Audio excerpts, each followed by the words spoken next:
I'm very, very happy to welcome you, Nuno.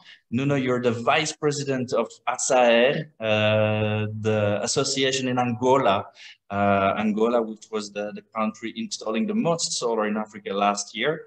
You're also a board member of ALER, the Lusophone Association for Renewable Energy. Some of you listening today may know that sometimes it's a bit challenging to find information about the Lusophone countries. So definitely you should get in touch with those two associations because they are ideally placed for everything in those countries. And Nuno, you're also a lecturer at the Catholic University of Angola. And if I'm not mistaken, you were formerly the director of the Independent University of Luanda. And on top of this, you have a big passion for the marine environment. So all this together, this is why I'm super, super happy to welcome you today to moderate the session. It's the first time that we are welcoming you. And let me just, invite you to turn on your camera and turn on your mic so that you can do a little introduction of your panel members. Yes, Nuno, are you with us? I don't, will I be allowed to show my face on or? Yes, of course, you can turn on your camera, yes. I'm trying, but it says the system doesn't allow me because the video was interrupted. Well, then you need to blame it on me.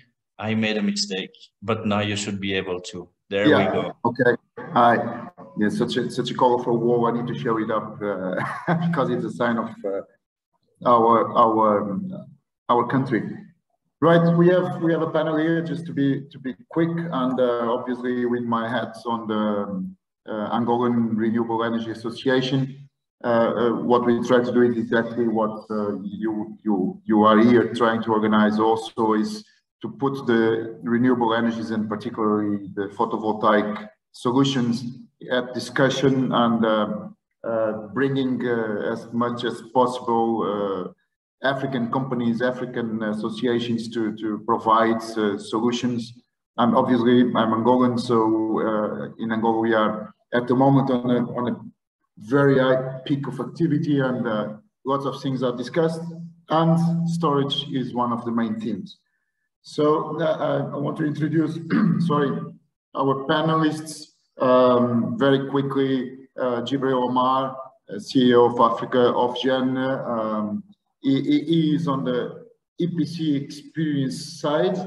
Marco Wopicho, which is the CTO of Empower New Energy, and he will bring the view of the financing structure and possibly also the experience of what are the constraints in this approach, money-related approach. And we have also Julia Wang, CEO of SEETEK Power, which is a manufacturer for storage solutions with equipment. So bringing together the three panelists that can, on an effort perhaps, put together one project of storage photovoltaic system. And we'll try to hear from them about their experience and then discuss a little bit of this. So let me start perhaps with the ladies. Julia, very quickly, what are you doing, please?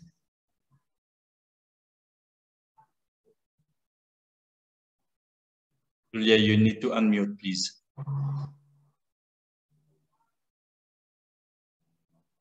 Okay, yes. Can anybody hear me? Yes, perfect. Okay, and good morning, everyone, and feel very honored to make a brief introduction about myself and my company.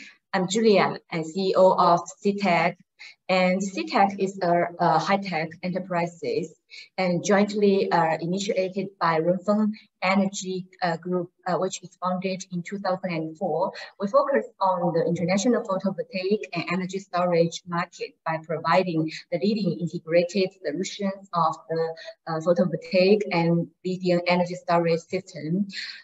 We specialize in developing and manufacturing the PV string inverters, hybrid inverters, lithium battery, and solar plus storage system. So I think our products can be widely used in Africa.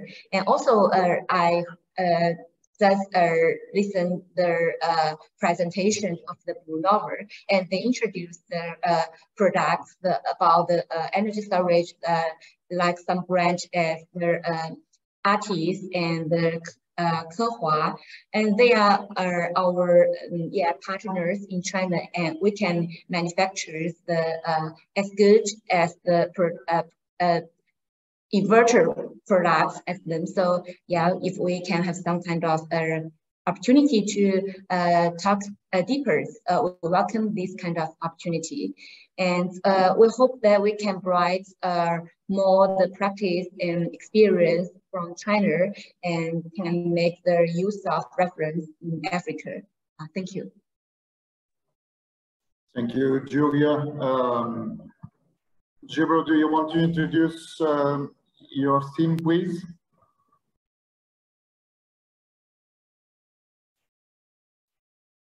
Yeah, hello. Good morning, everyone. It's a pleasure to be part of this interesting discussion. Greetings from Nairobi, Kenya. My name is Jibril Mohammed Omar. I am the CEO at OFGEN, and we specialize in PV and battery storage solution for commercial industrial. And we are based in Nairobi, Kenya, with offices in Uganda, Kampala, Johannesburg, South Africa, and soon to have an office in Lagos, Nigeria. I am happy to participate in this discussion, and I will highlight on the opportunities and the challenges on the battery storage on the C&I space. Thank you. Thank you, Jibril. Mark, the good morning is not valid for China. It's good afternoon already, I think. Okay, I still say good morning to yeah. These online experiences are always good. Mark, please, can you introduce your own site, please? Thank you, Nuno.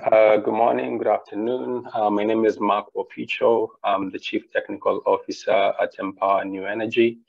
Empower New Energy is a financier and co-developer across Africa. We invest in commercial and industrial solar solutions, and we work very closely with equipment manufacturers and EPCs and developers across the continent.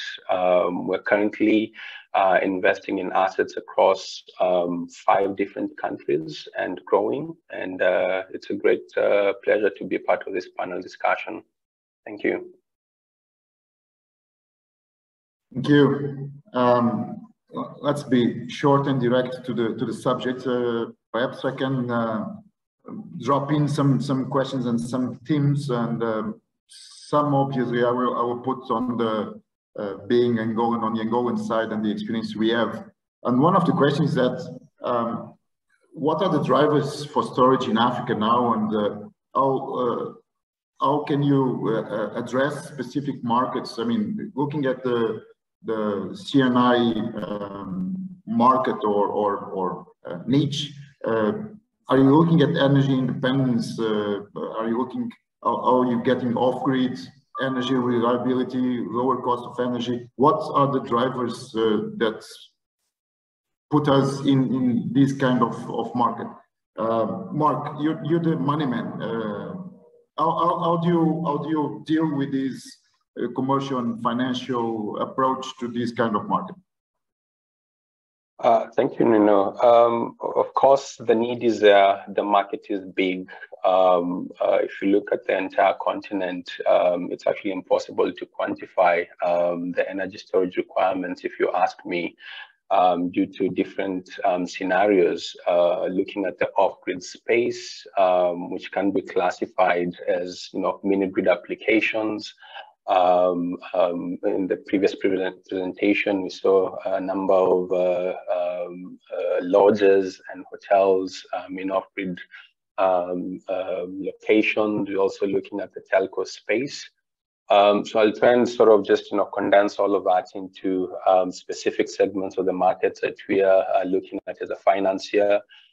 We are investing in mini-grid projects in Northern Africa, where different developers are looking to provide energy for sustainable water provision, running reverse osmosis machines, providing clean water to communities, and also providing energy.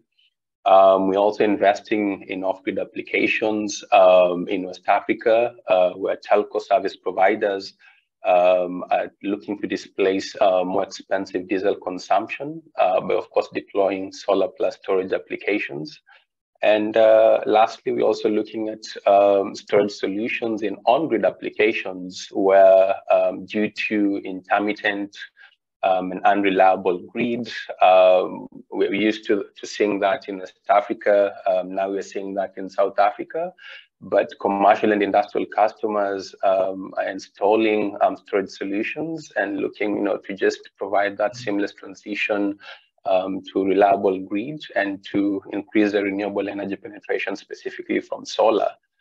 These are the cases that we are seeing as consider them investable, and we are putting a lot of money into these specific sectors. And we're excited to work with EPCs and developers across the continent to focus on these areas and other areas that make commercial sense to the end users.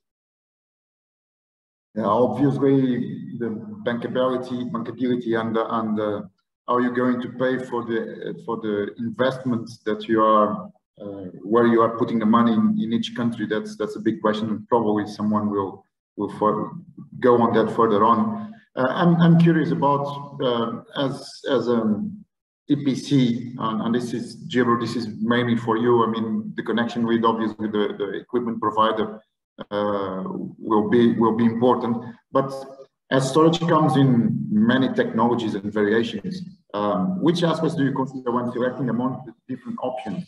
When you look at the possibilities you have in your, I will say, in your bag to install in terms of not only the big utility plants, but looking mainly at the commercial and industrial. How is storage already fitting in? What's your experience in Africa about using storage for these kind of solutions? We just heard Nuno talking some interesting points about this. I was very curious in terms of the pricing and the solutions and how advanced the solutions are already. But being an EPC provider, how do you address this? How do you choose? Do you actually have the opportunity to choose, or you imposed with some solutions from the financing side? How do you work on that? Yeah, so thanks, Nuno. And to the question, I would say, unfortunately, Africa, we're one of the biggest, where the biggest opportunities of leapfrogging through renewable energy of solar PV and battery storage receives the least in terms of financing, and we also do not get priorities from the OEMs. So we, in most cases, don't have much, opportunity or much choices to make in terms of the technologies that we receive. We've seen a lot of OEMs in the battery storage space coming into the African market, and some exiting prior to even delivering many projects. Some of the reasons are because either there's a challenge on the material side of the components. Of late, we've seen the cost of battery storage going very high because of the electric vehicle sector growth in Europe and in the US. Hence, that has reduced the appetite for OEMs to supply components to Africa.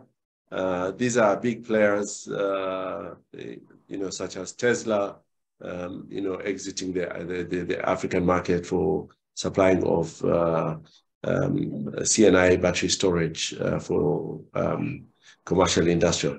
I think when we in the question to how do we choose, we definitely look at the technology provider.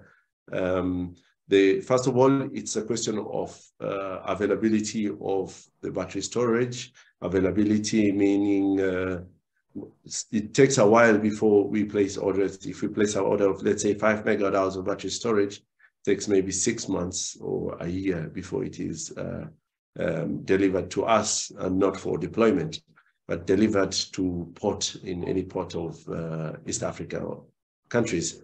Then second is the cost of the solution that we look at, and some vary significantly in terms of prices. And also, thirdly, is the issue of support from the OEM. We've seen some original equipment manufacturer, being able to provide the solution, but when it comes to support services, they lag very behind. So those are the three main key factors that we look into, and from there we make decisions as to which solutions that we're going to implement. Thanks. Julia, well, there's lots of questions raising up on this. I have three integrated questions for you regarding someone that actually builds equipment or sells equipment. And one thing is that we're looking at a possible huge market. If the solutions will be good enough, are we going to be all off-grid because storage will be cheaper and more efficient? How do you see that as a market? Because you will sell lots of equipment.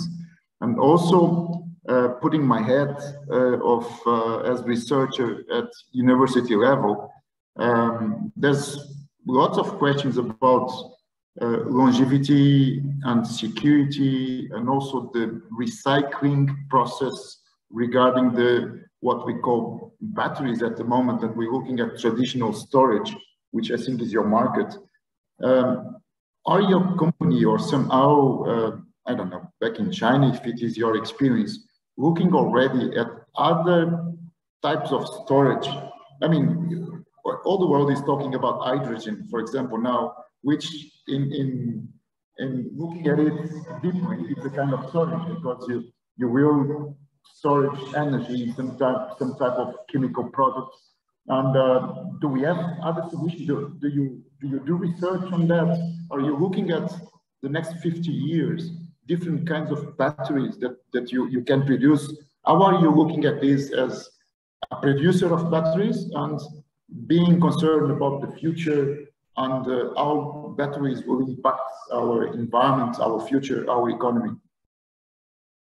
Yeah, so you asked so many questions. I think, yeah, I prefer to answer your questions one by one.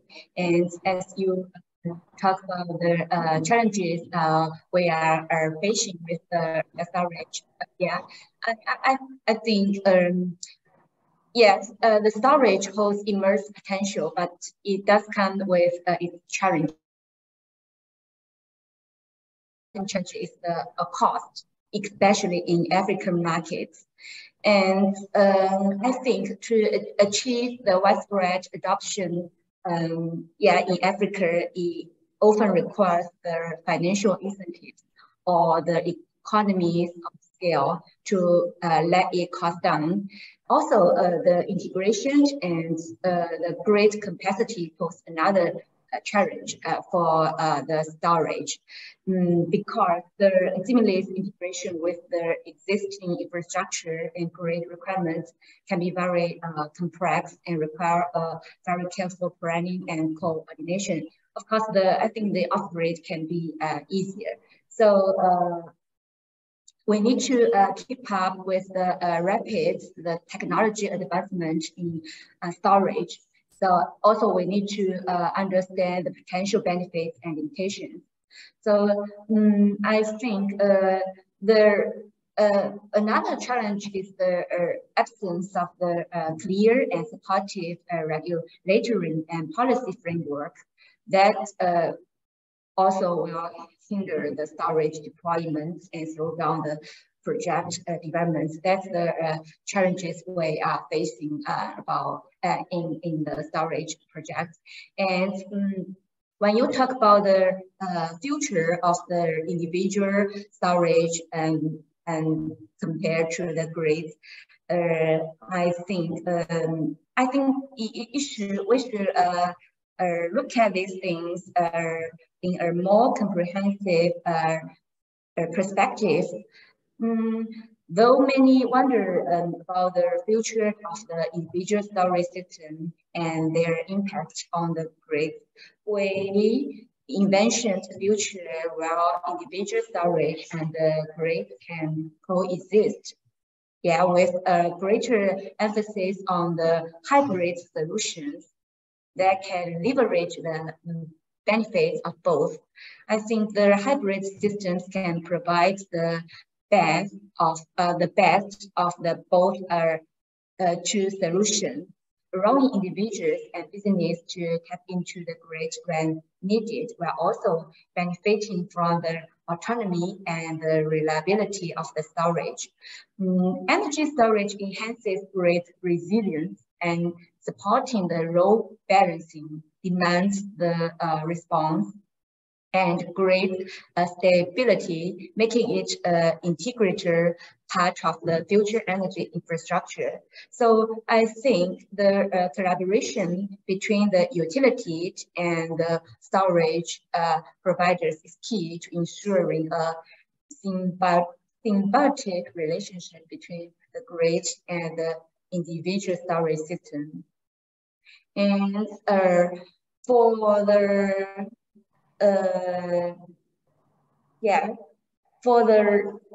the last, sorry, I need to confirm.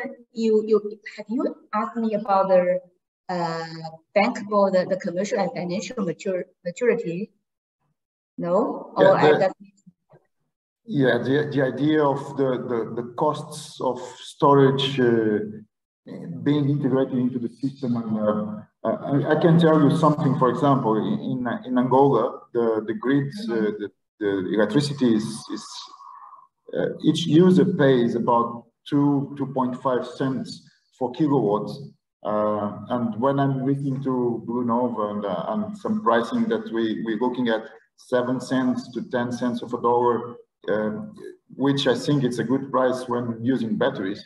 Then obviously the CNI market is a very, we notice a huge appetite for this market because the big companies mining can pay and needs energy in places where usually you don't have grid connection.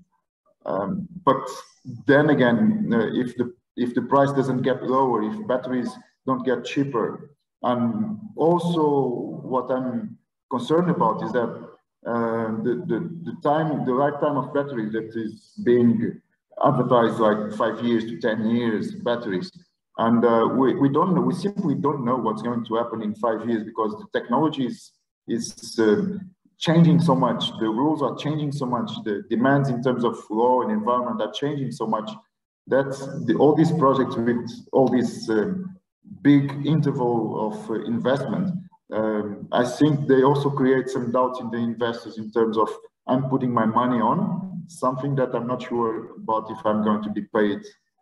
For example, in Angola, there's no possibility of the real CNI market. It's not there yet because there's no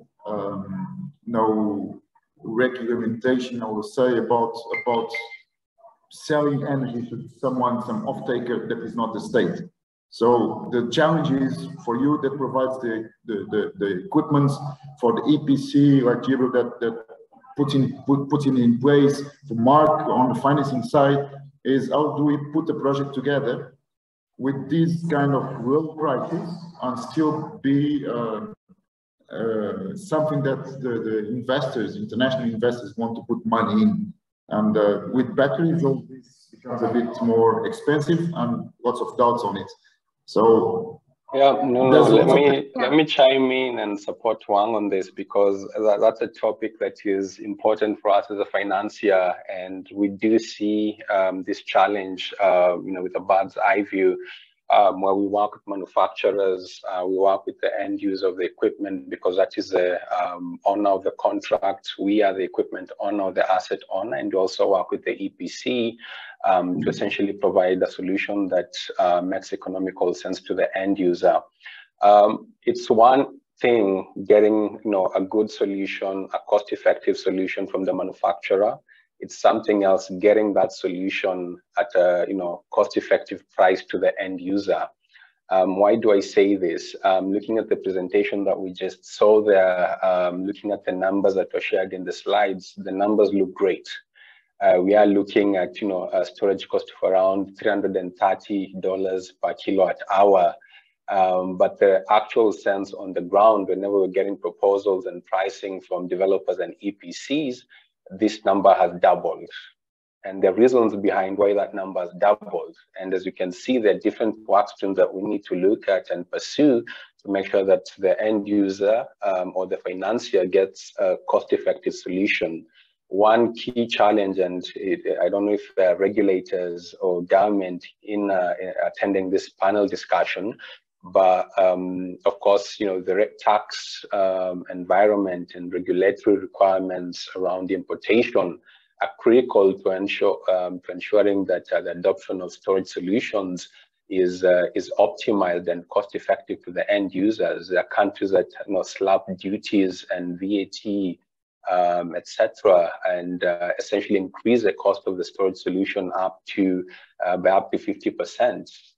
In other countries, when you're working with developers and EPCs, there's also, an EPC needs to make a profit on the solution, but they cannot make an extremely high margin to the extent that the solution at the end of the day is 2 times the cost before it gets to the end user.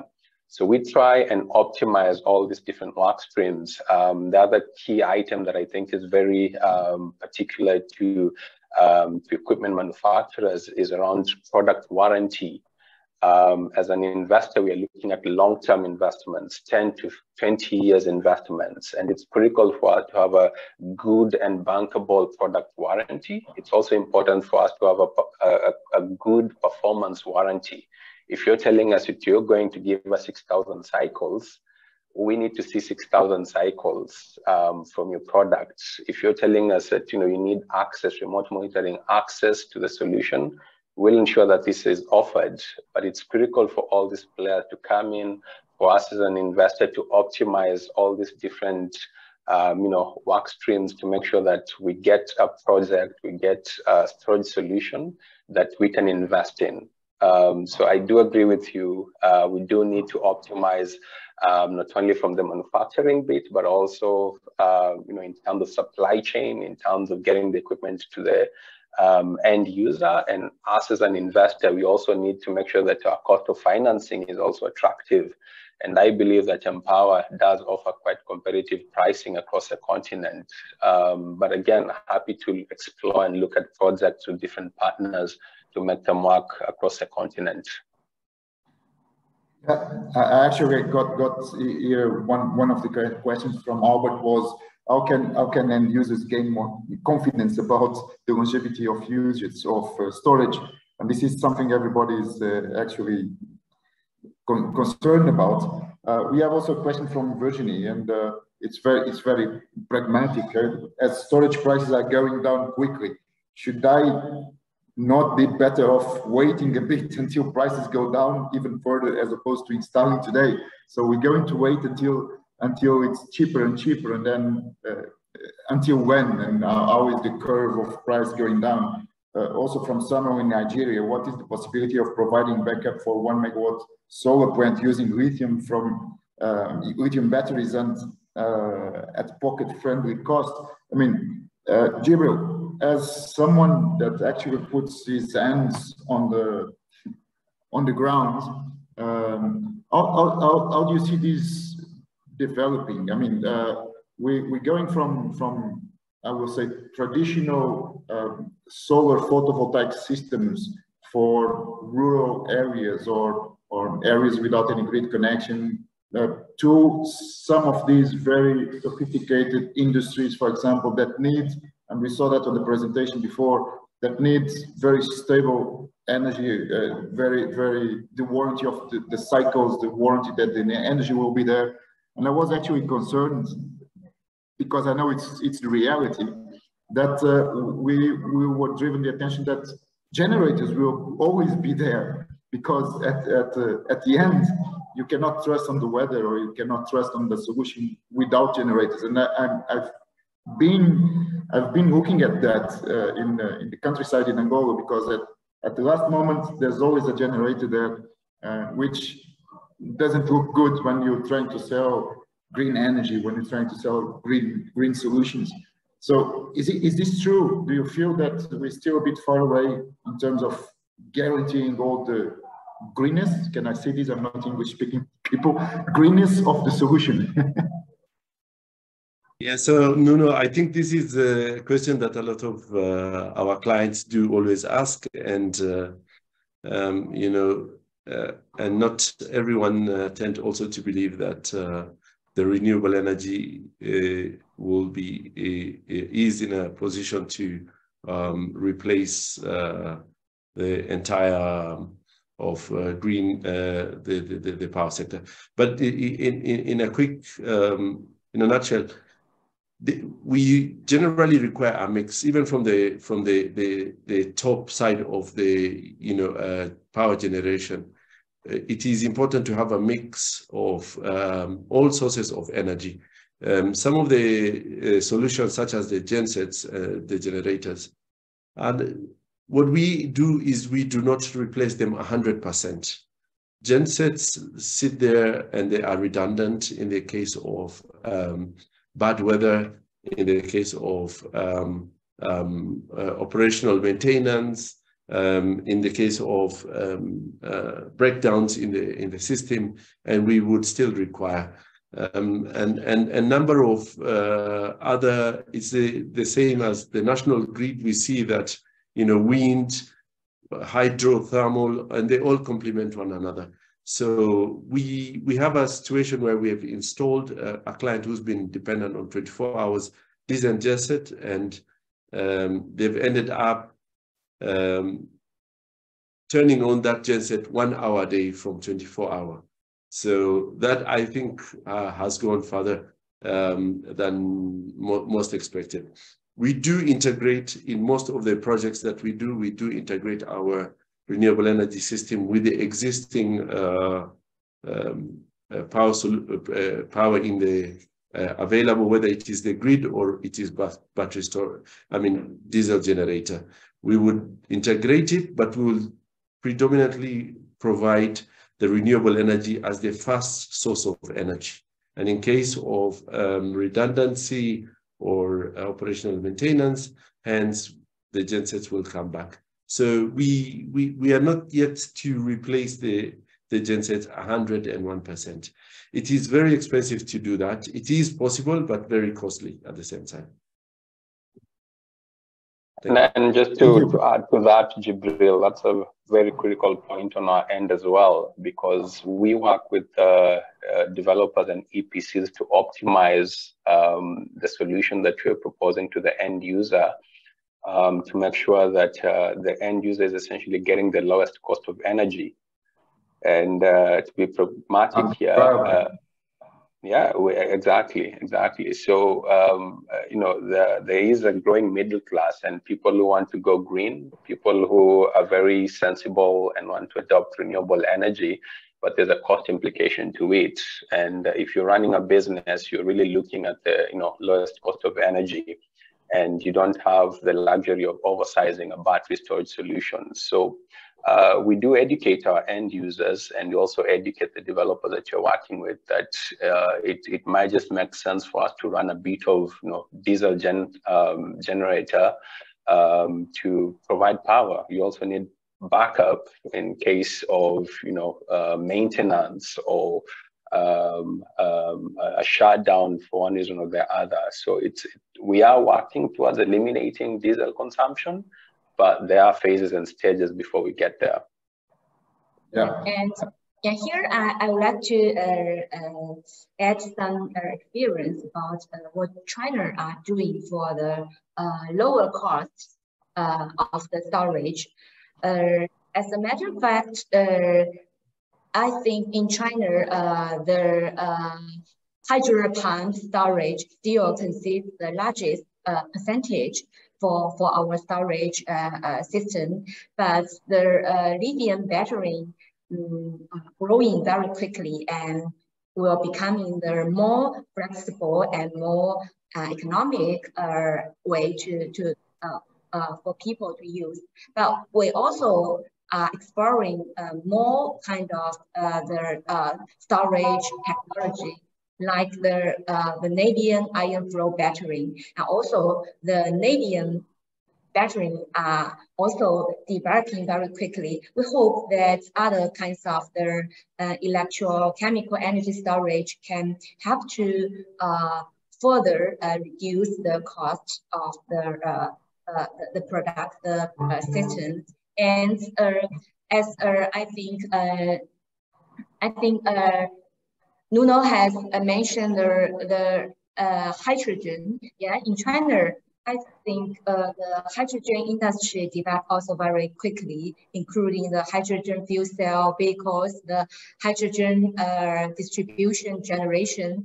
But for hydrogen, it consists of a very long supply chain from the hydrogen making to the hydrogen usage. So I think although the hydrogen can be a very promising for the storage, but at least the next 10 to 20 years, it cannot be used largely. But you know, at present, the raw material of the lithium has reduced very quickly from the already reduced to 50%. So I think this is also a very good signal to African market that because of the price down of the raw materials of the lithium, then the whole system can benefit from the price down. Yeah. Yeah, there's lots of questions coming in now. As much as we are with the open channel, then people will begin putting questions. This is a theme that will take weeks to discuss. One group of questions comes on the regulation side. In your international experience, is there any framework for energy storage solutions? Are these regulations so different from country to country? Some countries that have a different and specific regulation. So which kind of constraints or limitations do you have for batteries, looking environment, costs, types of batteries, whatever, transportation? Do you feel this, or is it the same to have a project in Egypt, in South Africa, in Angola, in Seychelles?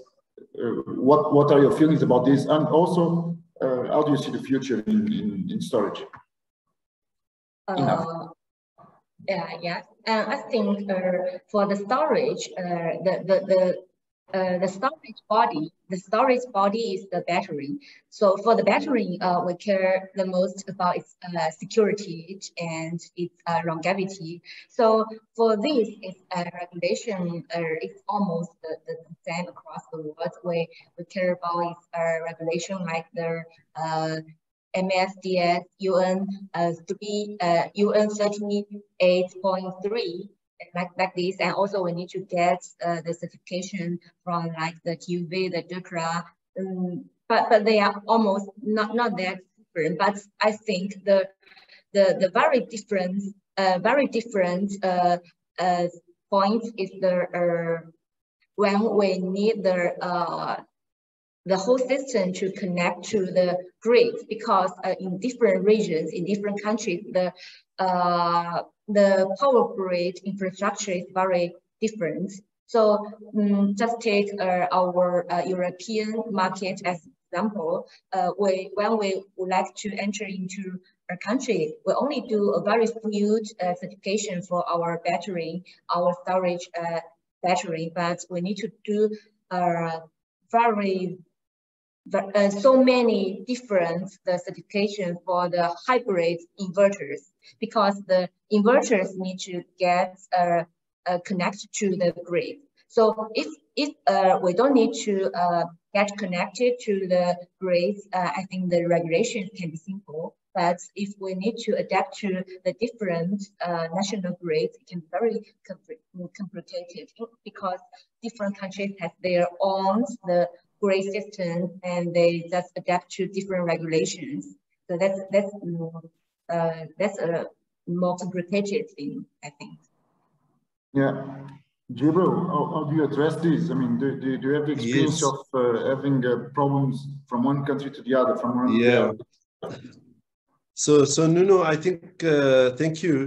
Very interesting question. And we see that one of the biggest challenges, of course, despite the opportunities in the C&I battery storage, of course, there are several key factors that determine whether it is possible to deploy or not. These are high initial investments cost. We've seen battery storage going very high.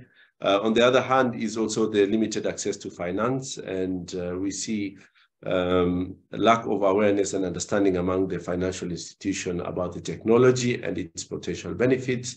So you have financiers, but they have very limited understanding of the technology, especially if they do not hire or employ technical parties. Of course, the other element is the regulatory and the policy framework in some African countries. It's not very much aligned, and it is still evolving. The absence of clear guidelines on specific regulations on battery has really hampered, and including changes of policies. This year you ship in components, they are not taxed. Next year they are taxed. How do you go around it? The other challenge also is on the technical expertise and the skill gaps, mostly being a limited a component, limited manufacturing and supply chain, and mostly from out of Africa, such as China, Europe, and the US. You have limited technical expertise, so we have to rely heavily on individual technical individuals from outside the country.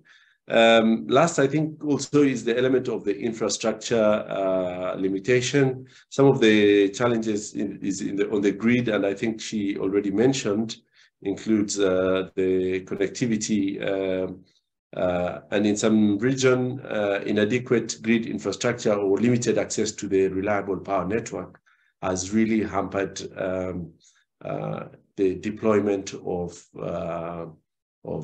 battery storage. Last but not least is also the issue of logistics. Supply chain and logistics is a nightmare, if you want to call it, in some part of Africa. It's not. It's one of the biggest challenges, supply chain and logistics. Other than that, there's quite a lot of opportunities, and of course, we look forward to working with the financiers and also the OEMs on how to navigate these challenges together. Yeah, thanks, Mark. We need energy, we need storage, we need money. How do you see the future? Yeah, I think just to go back to what has just been mentioned and point out one critical item that has come up in the last couple of years, especially after the pandemic, in relation to the regulatory framework and environment. It's the macroeconomic factors across the entire continent. And this is in relation to, currency depreciation across the continent. A lot of developers and EPCs that we are working with are really struggling with this, and this cuts across the entire continent. If you look at the situation in West Africa, Nigeria and Ghana in particular, where some of the currencies have depreciated by over 50%. You can imagine, closing a deal, signing it in either Naira or cedis. The supply chain related question that has come up, your manufacturer getting you the batteries after 6 to 12 months, and your currency has depreciated over 50% within that 6 to 12 months period. This is something that no one anticipated, and the same thing also has applied in Egypt, in North Africa.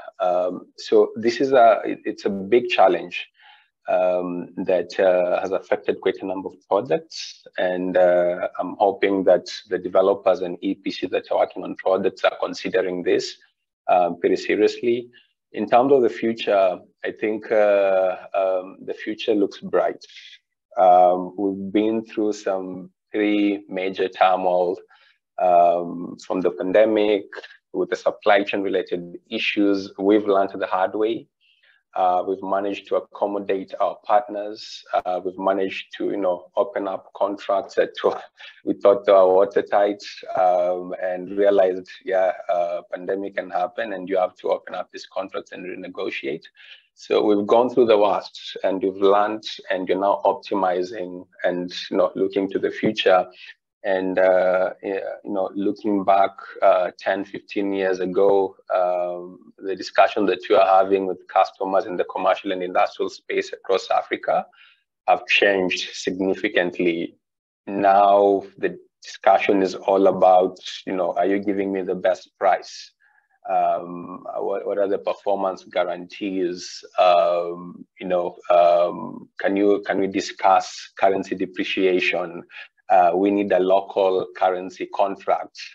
10, 15 years ago, we were drawing diagrams and illustrating this is how you convert sunshine to power, and that has changed significantly. And I think in the next 5 to 10 years, the market is going to open up. Of course, there are countries that are more progressive than others when it comes to the regulatory environment. There are countries that are more progressive and have better technical expertise, but we are seeing this being spread across the whole continent. And we're very optimistic that we were going to invest in more projects and actually expand our footprint across the continent of Africa.